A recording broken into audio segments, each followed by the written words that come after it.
अक्षयराव, आता तुम्ही दोघांनी ज्येष्ठांचे आशीर्वाद घ्या.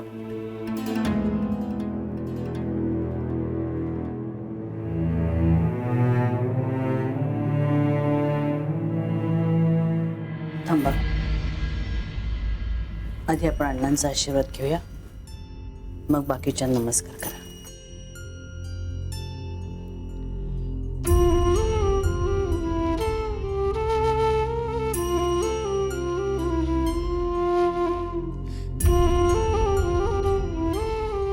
या.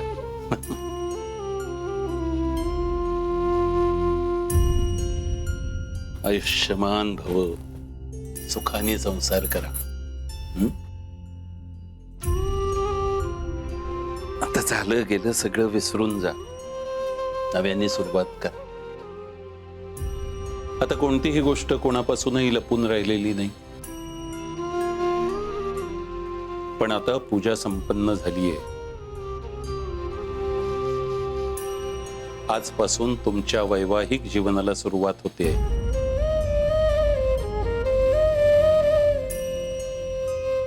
अक्षय, आता हिची जबाबदारी तुझ्यावर आहे.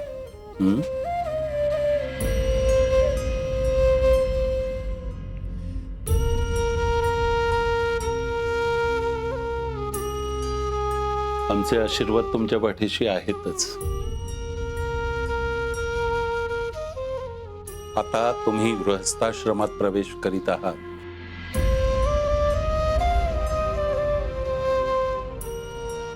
तेव्हा जबाबदारीने वागा दोघांनी.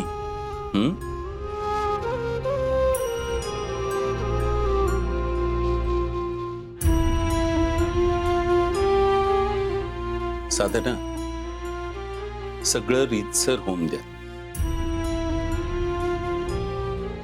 अमृता आणि अक्षय आता अक्षयच्याच खोलीत राहतील.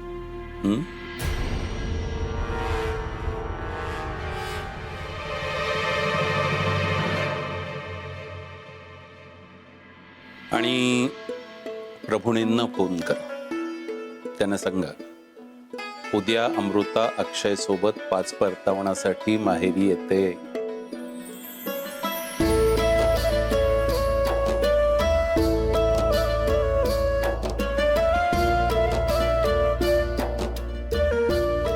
सगळ्या गोष्टी रीतीप्रमाणे व्हायला हव्यात. झालं गेलं सगळं विसरून जाऊया. काही झालं तरी प्रभुणे व्याही आहेत आपले.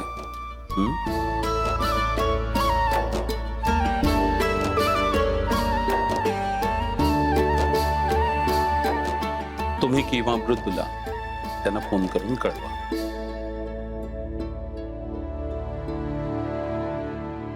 खरं म्हणजे आपण सगळ्यांनीच जायला हवं, पण अमृता आणि अक्षय या दोघांना पाठवणं आवश्यक आहे.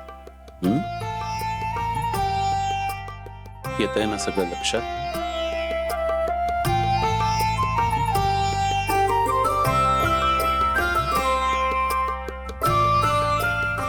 झालंय ना सगळं?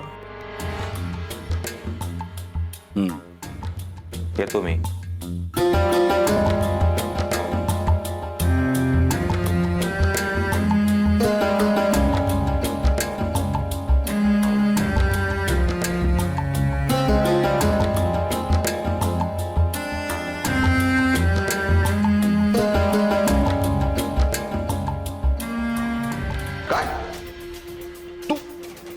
तू अक्षयला घराच्या बाहेर पाठवलं होतंस?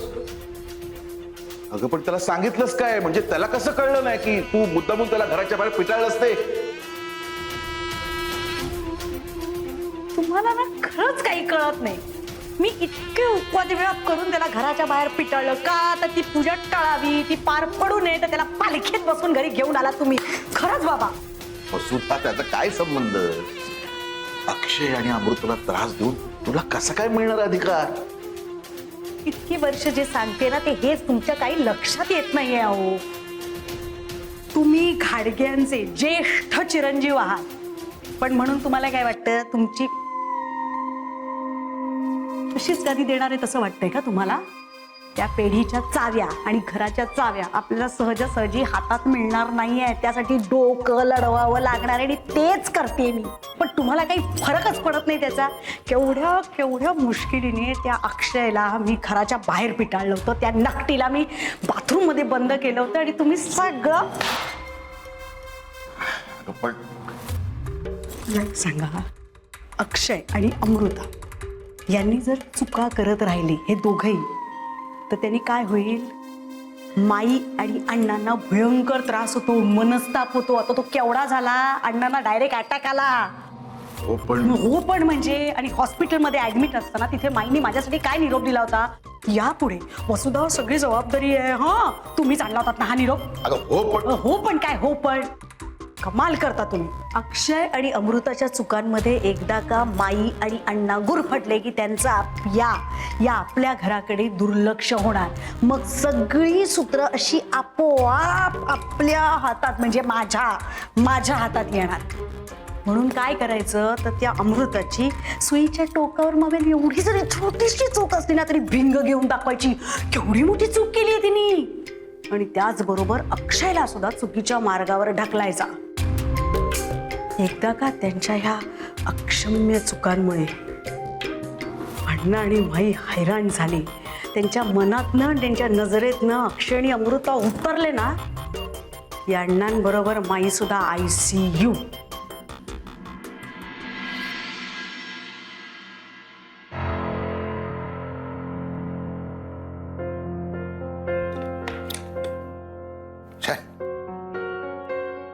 आपला टाइमच खराब चाललाय सध्या. घड्याळ रिपेअर करून काय उपयोग आहे? टाइम रिपेअर करण्यासाठी अमृताचं मोठ्या मिनतवारीनं लग्न जमून दिलं. म्हणलं आता सगळं मार्गी लागेल, पण कुठलं काय, तीच घाडग्यांचं घर सोडून गेली. मग बेबीनी गोंधळ घातला.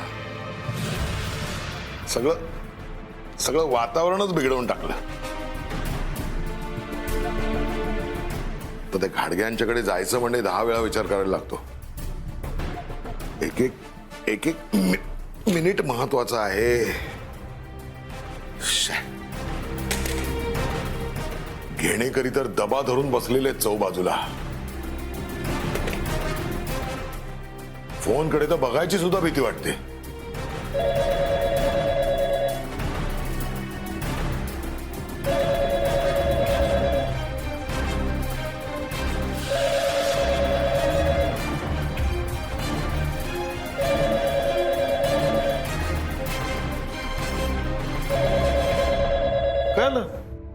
फोन का घेत नाहीयेस? अरे माझे हात खराब आहेत ना.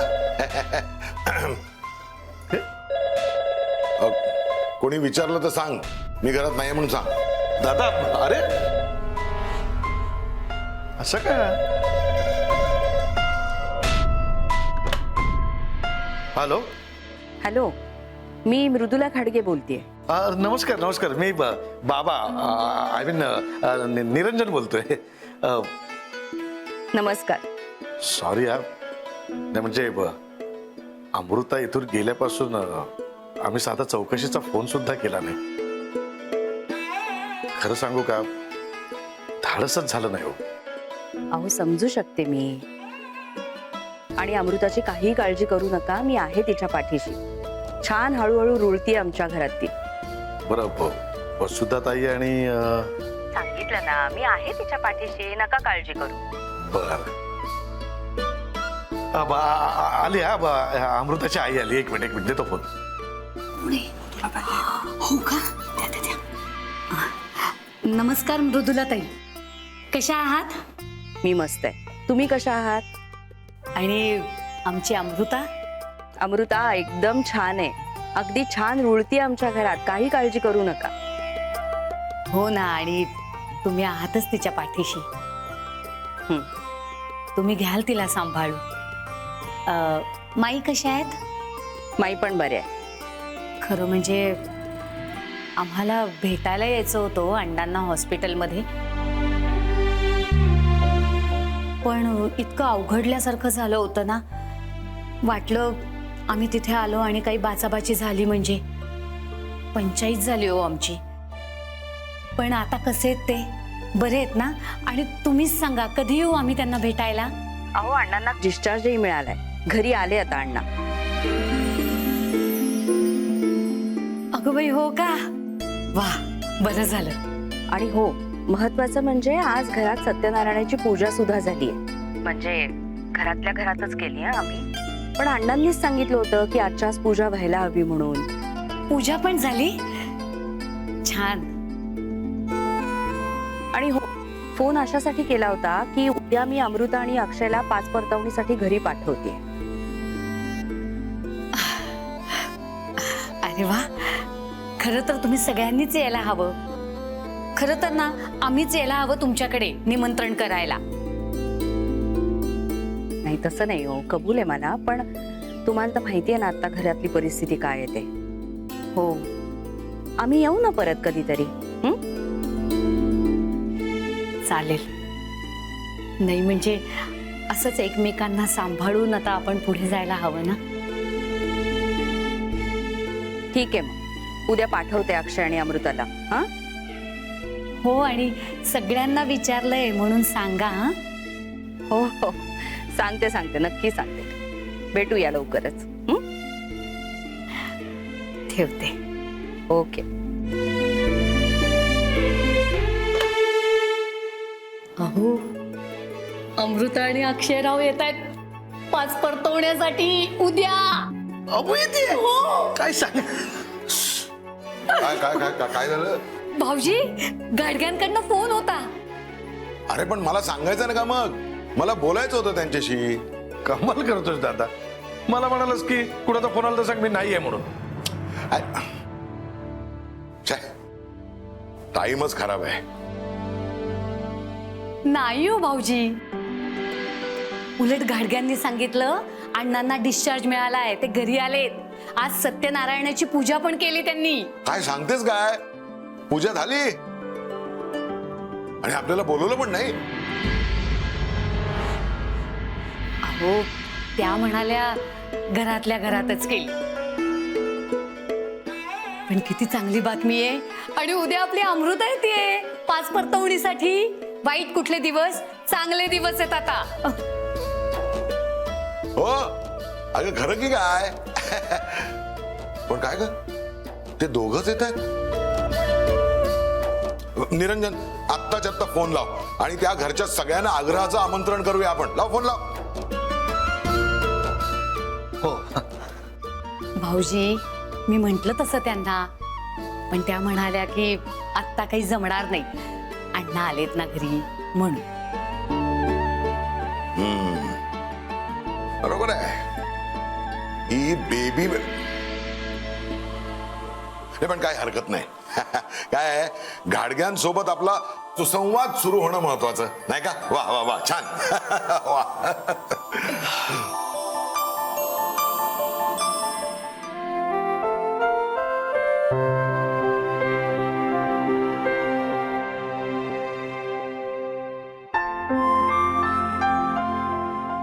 ताट वाट्या तिकडे ना? हो.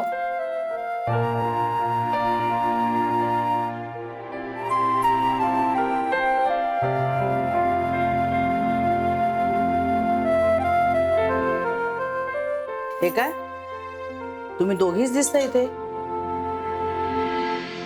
तुमच्या सासूबा काय तुमच्या भरोश्यावर टाकून गेल्यात का सगळं? नाही नाही माई, ते माझ्या सासूबाईंचं डोकं दुखतंय ना, म्हणून त्या बाम लावून पडल्यात. आणि मृदुला काकू जवळच्या देवळातल्या गाईला गोग्रास दाखवायला पान घेऊन गेले. चला, म्हणजे माझ्या नंतर या घरची रीत कुणाच्या तरी लक्षात आहे तर.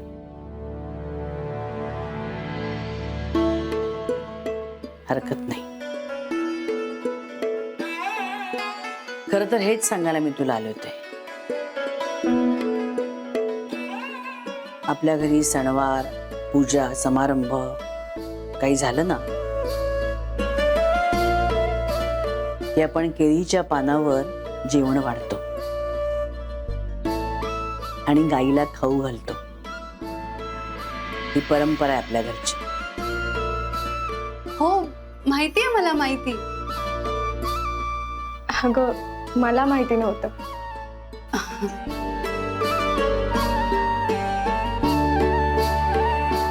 जेवण झाली ना तुमची?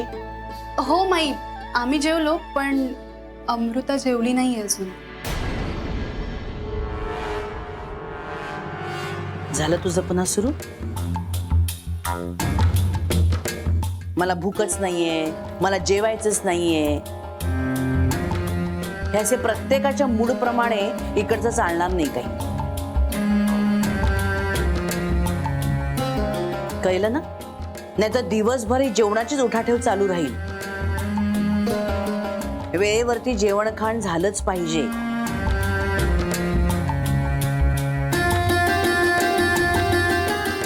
मला रागच आलाय, मला तर जेवायचंच नाहीये, मला आता मूडच नाहीये. ही असली थर या घरात चालणार नाही. समजलंय तुला?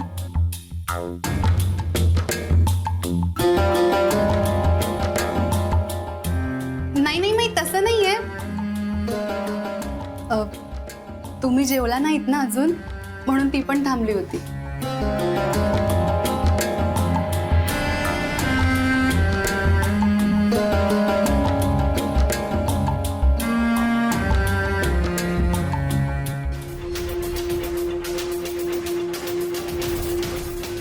मी दूध केळच खाईन. जोपर्यंत अण्णा बरे होत नाही तोपर्यंत माझं जेवण हेच राहील.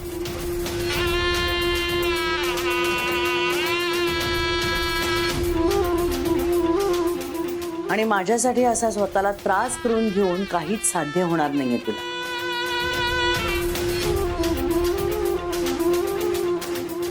तू अशी वागलीस म्हणून लगेच तुझ्याबद्दलचं प्रेम उफाळून येईल माझ्या मनात, असं अजिबात वाटून घेऊ नकोस. अजूनही तुझ्यावरचा राग काही माझा गेलेला नाही.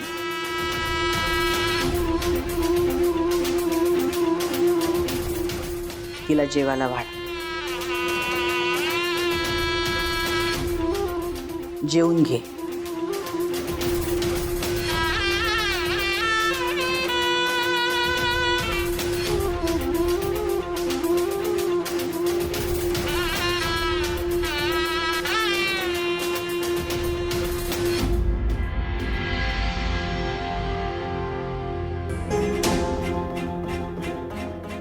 बघितलंस ना अमृता, माई एकदा काय रागवल्या ना की पटकन राग नाही जात त्यांचा कोणाच.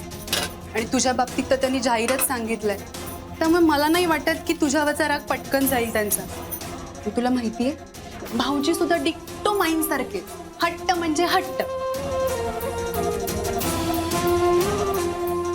हो म्हणजे ते येईलच तुझ्या लक्षात लवकर. आज रात्रीच